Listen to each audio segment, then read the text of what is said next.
पथरिया में कांग्रेस के पूर्व अध्यक्ष और केरल की वायनाड सीट से सांसद रहे राहुल गांधी की लोकसभा की सदस्यता रद्द करने को लेकर कांग्रेस नेताओं का गुस्सा देश भर में फूट रहा है। इसी कड़ी में आज पथरिया ब्लॉक कांग्रेस कमेटी ने भी प्रेस वार्ता का आयोजन किया।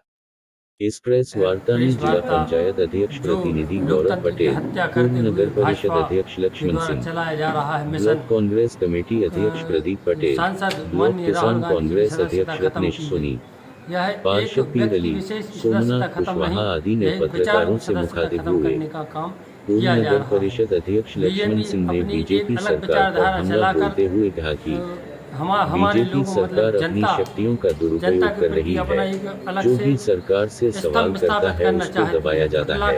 राहुल गांधी ने संसद में सवाल भी तो किया था। इस पर सरकार को जवाब देना चाहिए था, लेकिन ऐसा न कर उनकी सदस्यता रद्द कर दी गई। राहुल गांधी हमेशा से ही जनता के मुद्दे उठा रहे हैं। बीजेपी सरकार इससे बौखला गई है। बीजेपी जनता से झूठे वादे करती है।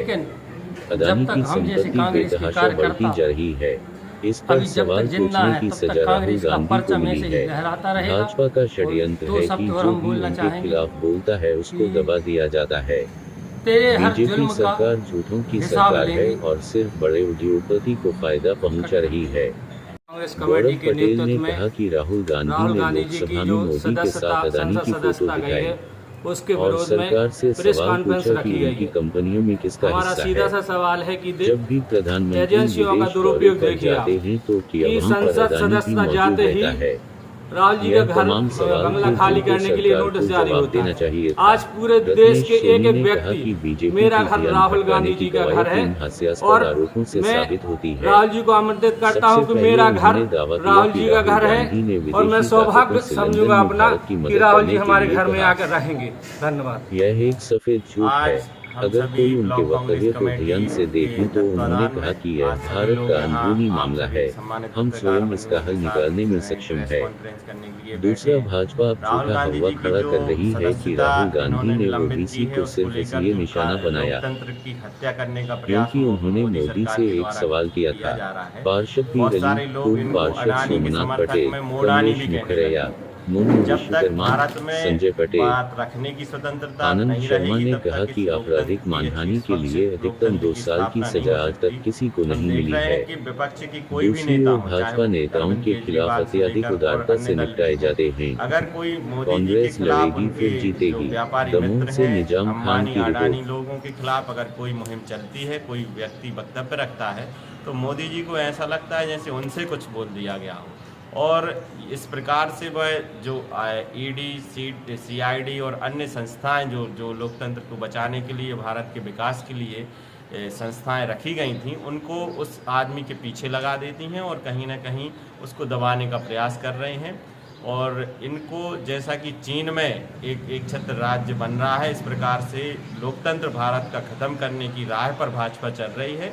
और हमें लगता है अगर इसी प्रकार से चलता रहेगा तो वह दिन दूर नहीं जो भारत में प्रजातंत्र खत्म हो जाएगा और जैसा चीन में एक व्यक्ति का साम्राज्य है, उसी प्रकार से भारत में भी ऐसी होने की संभावना है। अब देश को जागना होगा। राहुल जी ने इसी जो हमारे कन्याकुमारी से लेकर कश्मीर तक की जो यात्रा की है, इसी उद्देश्य को लेकर की थी और उनसे अपेक्षा है कि वह पश्चिम से लेकर पूर्व में भी एक यात्रा रखें ताकि हमारी जो सरकार है, हमारी कोई कुर्सी की आवश्यकता नहीं है और ना ही किसी पद की आवश्यकता है। कांग्रेस चाहे तो रोडों पर खड़े होकर हमारे देश की, अपने आम जनता की आवाज़ को उठा सकती है। क्या कोर्ट का फैसला गलत है?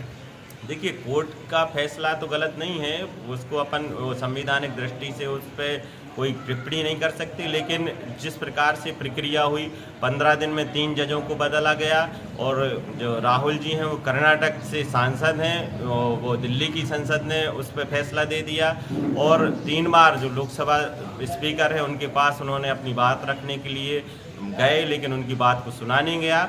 इस प्रकार से राहुल जी ने खुद कहा है कि मैं अब सुप्रीम कोर्ट अर्जी है उसके लिए अपील नहीं करूंगा और मुझे किसी पद की आवश्यकता नहीं है। कहीं ना कहीं बहुत सारे उसमें ऐसे बिंदु हैं। कई विधि विशेषज्ञों से मेरी बात हुई तो उन्होंने बताया कि जो याचिका करता था वह एक बार पूर्व में भी है वापस करने का, मानहानि का कोर्ट को दे चुका था, लेकिन राजनीतिक प्रेशर बनाकर मोदी जी ने उसको पुनः से केस को खुलवाया और मात्र 15 दिनों में इतने बड़े केस का जजमेंट दे दिया गया। विपक्षी पार्टी को सुनने का मौका नहीं दिया गया। तो कहीं ना कहीं एक संदेह की दृष्टि से तो इसको देखा जा सकता है। आज ब्लॉक कांग्रेस कमेटी और हमारे कांग्रेस के और जो यहाँ के ब्लॉक के संगठन है उनकी ओर से जो पत्रकार वार्ता बुलाई गई है, आप सभी पत्रकार बंधुओं का स्वागत है, अभिनंदन है।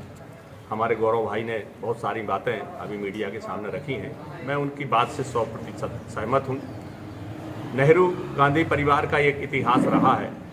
जवाहरलाल नेहरू इस देश की स्वतंत्रता के लिए 14 वर्ष तक जेल में रहे। इंदिरा जी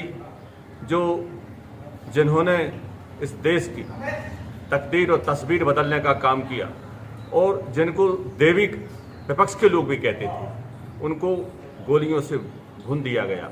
राजीव गांधी नेहरू परिवार की चौथी पीढ़ी के व्यक्ति, उनको बम से उड़ा दिया गया। हमारी नेता सोनिया गांधी जिन्होंने प्रधानमंत्री जैसे इस देश के हिंदुस्तान के प्रजातंत्र के पद को त्याग करके जनता की सेवा करने का फैसला किया।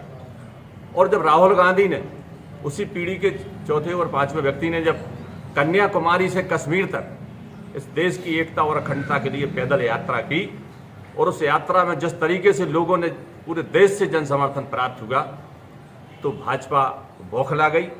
और उसी का नतीजा है कि आज राहुल गांधी की जो सदस्यता समाप्त की गई है और जिस तरीके से सदस्यता समाप्त की गई है वो हिंदुस्तान के किसी भी व्यक्ति को गले नहीं उतर रही है।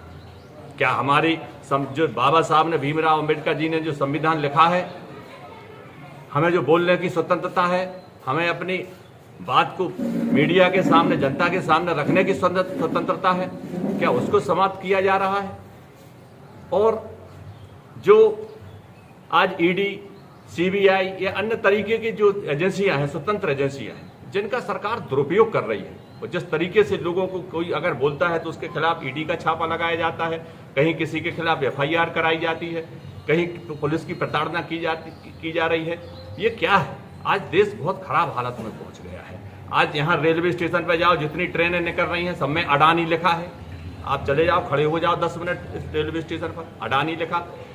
पूरा देश आज गिरवी रख गया है। रेलवे स्टेशन बेच दी गई, विद्युत मंडल बेच दी गए, जमीनें गिरवी रख देंगी। आप दमोह चले जाओ, दमोह की बहुत सारी सरकारी भूमियां नीलाम कर दी गई। क्या होगा देश का? आज महंगाई के बुरे हाल हैं।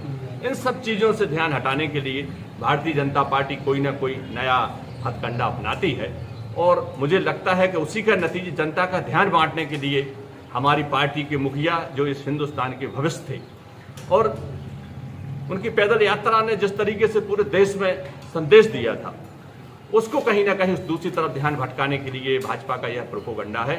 ये हमारा देश जो है डॉक्टर भीमराव जी अंबेडकर बाबा साहब के संविधान के द्वारा लिखे गए संविधान के द्वारा चल रहा है और हमें अपनी बात जनता के सामने रखने की आज़ादी है और उस आज़ादी को जिस तरीके से छीना जा रहा है